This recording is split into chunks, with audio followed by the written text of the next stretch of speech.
Welcome to Torah Today Ministries and our continuing series, Tehillim Talks, Studies in the Psalms. In this episode, we're looking at to me, one of the most lush and beautiful Psalms of the entire 150. It's Psalm 65. I had looked at this Psalm before, of course, many times, but wow, did it ever just make an impression on my heart and my mind this time through, and I hope it does with you as well. Psalm 65. It begins with, to the choir master, a psalm of David, a song. Not all of the psalms are considered songs, but why is David singing a song here? If you've been following along, these psalms in the 60s, 62, 3, 4, they've been pretty tough. He's being pursued by Saul and his armies. He's a marked man. He's one who's being sought out to be killed. And yet here in Psalm 65, even though David refers to the problems that are washing over him, his soul is just bursting out in song here. It's an amazing thing. And it brings up a question. How do we deal with those times in our lives when everything seems dark? Everything seems like it's pressing in on us. Everything's bleak. Things are falling apart. How do we keep our perspective? Well, perspective is the key word here. It's been proven that when people are under stress, if they're being attacked, they develop tunnel vision. Everything just comes down. It's like looking through a tube at things, and they block out everything around them. And I know people in the military, in the police force, they are taught that when something happens, they're taught to expand their perception and their peripheral vision so that they continue to see what's around them and not get this tunnel vision. And that is good spiritual advice as well. If everything looks bleak to you right now, here's what you do. You need to expand your perspective. Stretch out the borders of your perceptions and look at the bigger picture. Because we look just at some dark thing that's happening in our life right now, it seems hopeless. But if we stretch out the sides, get a bigger perspective, and we see all of life, all of existence, especially our existence, then this one thing that's happening to us, we can see it in the light of truth, in the light of a broader picture. And that is what David does here.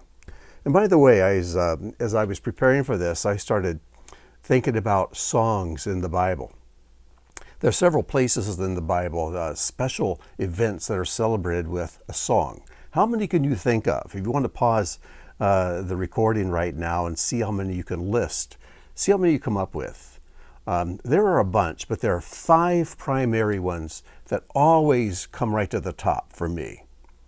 Now, the first one is the Song of the Sea in Exodus 15, when the people have crossed the Red Sea and they burst out in song. There's the Song of Moses over in Deuteronomy chapter 32, I believe it is. Yes, chapter 32. And this is the Song of Moses. Interesting thing, though, you don't see it sung until Revelation. And we'll get to that in a moment. And then there's the Song of Songs. This is the book of Solomon, the Song of Songs, which is, well, the greatest of all the songs, considered to be the most spiritual book in the Bible. There's, of course, a song of Deborah and Barak, which is in the book of Judges in chapter 5. And then there's the song of Moses and the Lamb. This is a duet. And you see it described over in Revelation chapter 15. So those are the big 5 in my mind. What are the other ones that you come to your mind when you think of the great songs of the Bible? Now, what is a song, after all? Well, words can be physical. We use words to describe a place or an event or a story that's happened. But when we add music, when we add a melody and put those words to a melody is something very spiritual, then we've combined the physical and spiritual worlds. And this is the beauty of a song, the beauty of music and lyrics mixed together. The physical and spiritual come together and are married in a beautiful way. Well, anyways, we need to get to our psalm, don't we? So let's take a look at the first 4 verses. Verse 1, to you silence is praise, O God in Zion. I love this phrase. And this is what it looks like in Hebrew. I put it at the bottom of the screen. L'cha dumia tehillah. Dumia is the word for silence. And it says, God, to you, silence is praise. We tend to think that praise must be loud, must be joyful, must be boisterous, and it can be, of course. But even silence is praise to God. You know, if you know music and can read music, if you look at a page of music, you see all these notes. And these are the tones. These are the pitches that you have to play or sing. But there are also other symbols mixed all through there that are called the rests. These are the places where there's no sound made. And sometimes in an orchestral piece, these instruments will be playing while these instruments will be at rest. They're at total silence. If you play the piano, this hand might be playing some notes while the left hand is at rest. And then the left hand comes in and the right hand's at rest. Then they play together. And there's a time when you just stop altogether and then come back in. And without those rests are just as an important part of the music as the notes themselves. So even the rest, even the silences are praise to God. This word dumia we've encountered already in Psalms. Back in Psalm 62, we see it twice. In verses 1 and 5, it says, for God alone my soul waits in dumia, in silence. From him comes my salvation. For God alone, O my soul, wait in dumia, in silence. For my hope is from him. So there's a time to express, and there's a time just to be still and quiet. And God receives both of those as praise to him. So to you, silence is praise, O God in Zion. And to you, a vow is fulfilled. I'm not sure exactly what David is referring to here, a vow is fulfilled. Maybe possibility is that in all of this stress, as he's fleeing for his life from Saul and Saul's army, the thing that gave David comfort is that he had given his life to God. He'd made a vow to God. I'm going to follow you no matter what, even if it costs me my life. And remembering that vow, holding on to that, you can have peace because you realize I give my life to God, so whatever happens to me, it's in his hands. I can take my hands off. I can rest. I can trust. So, and to you a vow is fulfilled, O hearer of prayer. I love that. Somehow we have this crazy notion that God doesn't hear prayers unless you're a righteous person. But then how did any of you invite God to come into your life? I think what is the sinner's prayer if God doesn't hear the prayer of sinners? But God does hear prayer. Now, the people who are proud and are praying to show off and who say one thing with their lips and their hearts are far from God, when there's this disconnect between the heart and what is being said, yeah, those are just empty words. I don't think God gives that the time of day. But he absolutely does hear us when we pray, when we're in the depths of sin, and we're crying out to him. Of course he does hear. O hearer of prayer, to you shall all flesh come, all flesh. When matters or words, we don't know how to translate that because the word for word and the word for thing is the same word, the word devar. And so sometimes it's translated things, sometimes words, and here it can be either. So when matters of iniquities or words of iniquities prevail over me, you atone for our transgression. Now what's interesting is that the word iniquities is in the plural in Hebrew, and the word for transgression is singular. It's a very interesting verse. It's one of those verses you could easily just read through and say, let's get on to the next one. But Rabbi Samson Raphael Hirsch, this expert in Hebrew, this rabbi who was a genius. He says this verse right here, Psalm 65:3, says this verse encompasses the entire history of mankind. Why does he say that? Well, at the beginning he's talking about matters or words of iniquities, but at the end David says just our transgression. It's almost as if David's doing this. He's looking out over human history and in his own situation sees all these different individuals, and then even including himself, who's a person who's sinned, who's not always been faithful. And we just see the world from Adam and Eve on up to the present being filled with sinful human beings. So matters and words of iniquity seem to prevail over us. But then the last half of the verse is almost as if God is saying, I'm looking at all of mankind as if it's one human being, it's one person. I'm going to look at all their sin as if it's one transgression. And I'm going to atone for it all. I'm going to take care of mankind as if it's just one person. I'm going to take care of all their sins as if it's one transgression. I'm going to atone for it and take care of it. It's an amazing picture. It's an amazing picture. And whether that is what David had in mind exactly or not, whatever he's expressing, that is the image that comes across. And I think that is what Rabbi Hirsch is referring to. Verse 4, contented is the one you choose and bring near. He shall dwell in your courts. And David knew that he was chosen. Many are called, but few are chosen. And if God has put his hand on your life for a special purpose and you've responded to that, you've given your life to God because he's called you, then be content. Don't worry about what's going on around you. Just continue to do what God's given you to do. He shall dwell in your courts. We shall be satisfied with the goodness of your house, the holiness of your temple. Now, David could not go into the tabernacle, and there was no temple in David's lifetime. But in his mind, he could enter into the tabernacle. He could enter in and pray through the furniture of the tabernacle and all of its furnishings. And he could picture himself at the altar, at the laver, and then in the holy place, and then in the Holy of Holies. Because the physical tabernacle, the physical temple, was a schematic. It was an image of spiritual reality.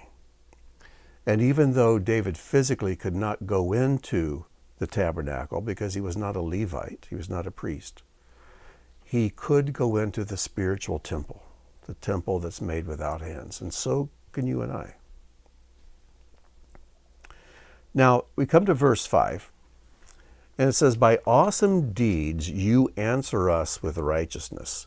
So he's talking about you answer us with righteousness, O God of our salvation.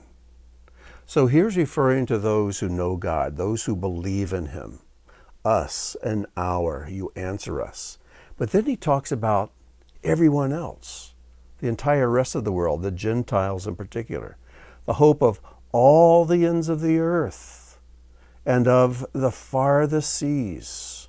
The one who by his strength established mountains, being girded with might. He stills the roaring of the seas, the roaring of their waves, the tumult of the peoples. This is referring to the Gentile nations. So that those who dwell at the ends of the earth are in awe of your signs. You make the going out of the morning and the evening to shout for joy. I love this. This goes back to you silences praise. This word for stills or calms right here is the word shabach. The word shabach, which means to calm or to still something. But it's also a word that means to praise. Let me give you some examples of both. In Psalm 80, verse 9, it says, you rule the raging of the sea when its waves rise. You shabach, you still them, you calm them. Proverbs 29:11. A fool gives full vent to his spirit, but a wise man quietly shabach, holds back, calms things down. But it also means praise. Psalm 63, verse 3. Because your steadfast love is better than life, my lips will shabach you, will praise you. Psalm 117, verse 1. Praise Adonai, all nations. Shabach, laud him, all peoples. One more. Psalm 145, verse 4. One generation shall shabach, shall praise your works to another, and shall declare your mighty acts. Again, silence is praise. And sometimes the best expression of praise is silence. Now, as we go on with this, we see this roaring of the seas, the roaring of the seas, the roaring of the waves, the tumult of the peoples. When you see these kinds of expressions in Scripture, when the nations are all worked up, when they're in turmoil, as we've seen in our own lifespans, it's always described as the waves of the sea when there's a storm at sea. Many examples of this. I'll give you just a few. Isaiah 17:12. Ah, the thunder of many peoples, they thunder like the thundering of the sea. Ah, the roar of nations, they roar like the roaring of mighty waters. And then here's Daniel 2:2, and also Daniel 2:3 and Daniel 2:17. I'll just string them together. Daniel said, I was looking in my vision by night, and behold, the four winds of heaven were stirring up the great seas. The great sea, singular. And four great beasts were coming up from the sea, different from one another. These great beasts, which are four in number, are four kings who will arise from the earth. So this prophecy about these four kingdoms, these kings, they're coming out of the turmoil of the nations, out of all the stress and the wars and the uproar of the peoples of the earth. One more. Luke 21:25. Yeshua said, and there will be signs in the sun and moon and stars, and on the earth distress of nations in perplexity because of the roaring of the sea and the waves. And again, by this time, Yeshua and his listeners knew that the tumult of the waves and the seas was a picture of distress in the earth and of turmoil in the world. So here in verses 5 through 8, we see that the earth is in turmoil, but all of a sudden we see everything change. In verses 9 through 13, we also see waters referred to, but look at the difference. And what you can do is go through this last section of the psalm and circle all the places where water is mentioned or inferred. It's beautiful. It's just a gorgeous, lush picture of peace on earth. This is what it says. You visit the earth and water it. You greatly enrich it. The river of God is full of water. You provide their grain, for so you have prepared it. You water its furrows abundantly, settling its ridges, softening it with showers, and blessing its growth. You crown the year with your bounty. Your wagon tracks overflow with abundance. The pastures of the wilderness overflow. Now, here it's not water overflowing its banks.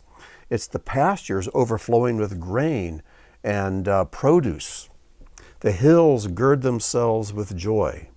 The meadows clothe themselves with flocks. What a beautiful expression.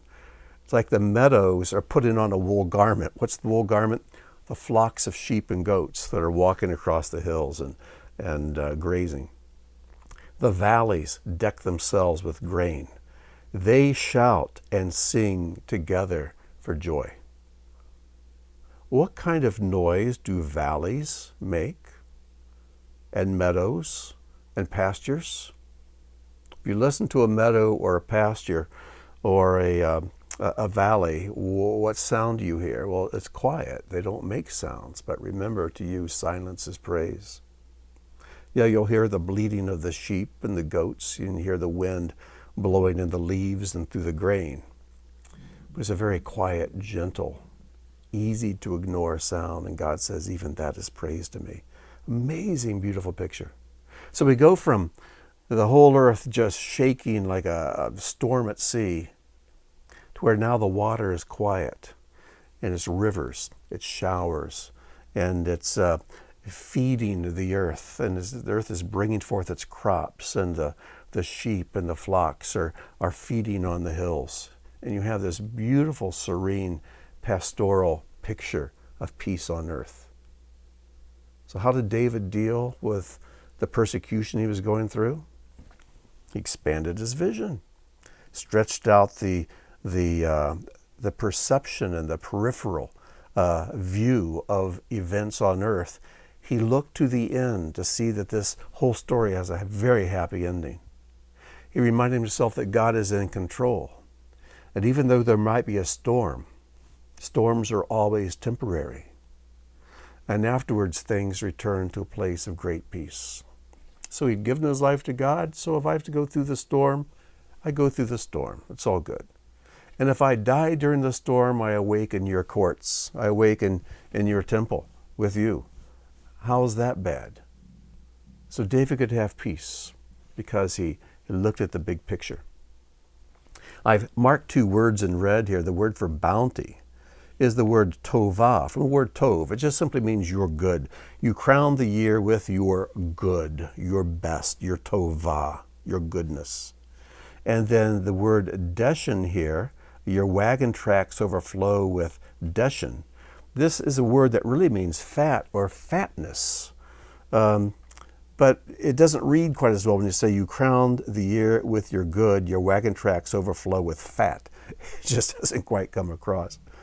But it's talking about God's goodness and the fatness, the fullness, the overflow of abundance. And in Hebrew, they read in these very lush and beautiful ways. Just one last comment. This psalm has traditionally been read on Shemini Atzeret. And if you're not familiar with what Shemini Atzeret is, you find it described in the Torah, in Leviticus chapter 23, verses 36 and 39, and also in Numbers 29, verse 35. And Shemini is the word for eighth, and Atzeret means like a convocation or an observance. And what it's saying is that when you have the seventh of the Moedim, which is the Feast of Sukkot, which happens in the seventh month, and it is 7 days long. So we see all these numbers of perfection and completion.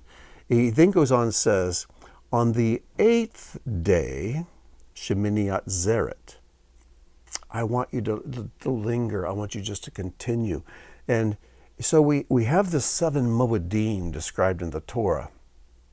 But then God puts this eighth day. Eighth is always the number of resurrection and of newness and of renewal. And this Shemini Atzeret is a very spiritual and mysterious, kind of a mystical day. And it's almost as if God's saying, you've got these 7 annual feasts, but this eighth day on Sukkot, the Feast of Tabernacles, it's kind of a picture of the world to come. That's how I always see it. And it is traditional to read this psalm, Psalm 65, on Shemini Atzeret. And the Feast of Tabernacles celebrates the ingathering of the fruit crops. At Passover, at Passover is bringing in the barley harvest, which is like animal food. And then at Shavuot, Pentecost, you bring in the wheat. This is the people food for bread. But then in the 7th month, in the 7-day Moedim of Sukkot, of Tabernacles, you bring in your grapes and your apples, your fruits. And that's when the rainy season begins. That will begin to prepare the earth for the spring harvest. And there's also a time when there'll be a lot of proposals and marriages. It's just a very full time that pictures the millennial kingdom and even Shemini Atzeret, the world to come after that. It just keeps getting better. So when you read this psalm, think of Sukkot and Shemini Atzeret. And when you come to Shemini Atzeret, go back and read this song, because it really gives us a big picture of God's goodness, His greatness, and the fatness, and the bounty He has in store for us. A time when we will dwell in peace on earth, and all the storms will settle, and water will no longer be something that's destructive, but life-giving. What a beautiful psalm. I hope you'll go back over this frequently in the days to come, and I just pray it'll be a blessing to you as it has been to me. So until next time, I wish you shalom, and may God bless.